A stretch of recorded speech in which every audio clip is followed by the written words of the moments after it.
all around the world where you have different groups of people who live in proximity with one another and they speak different native languages. Often you'll find that between the groups there will be a shared tongue, a common language. And that common language is known as a lingua franca. So, for example, in a place like Africa, south of the equator, you've got lots of different languages, lots of different native languages. You've got Chichewa, you've got Zulu, you've got Kosa, you've got Bemba, you've got Swahili, right? But the common tongue that's used in southern Africa, especially amongst former British colonies, is English. So that is the common language that's used in that part of the world.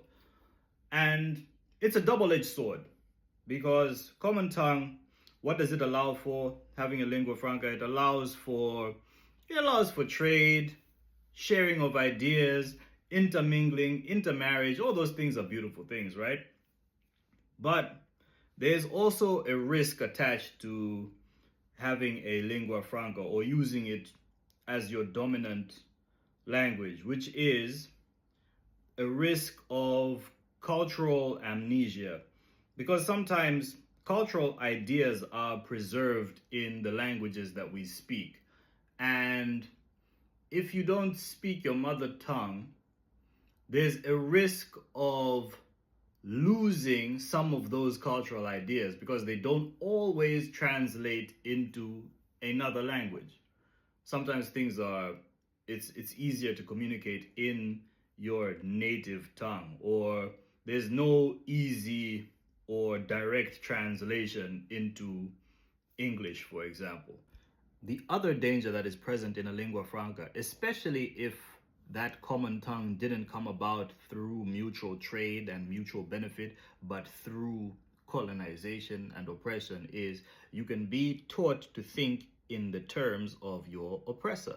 You can be indoctrinated to think that your ancestral civilization was not civilized at all.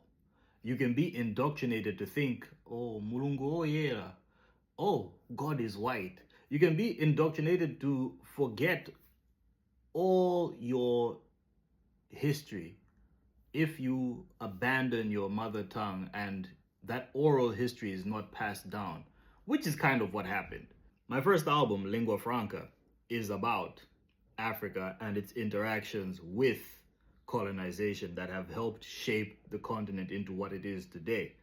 So all these authoritarian regimes, their birth and how they've been bought out by the Western corporations for wealth extraction and all that sort of stuff. That was my first album. And to this day, people say it's my best album. I see the argument for it. Although, of course, since then I've released 6 more. And to me, as a musician and someone who's been practicing the craft and have gotten better at rapping and producing, so with my later albums, technically speaking, musically, they're better.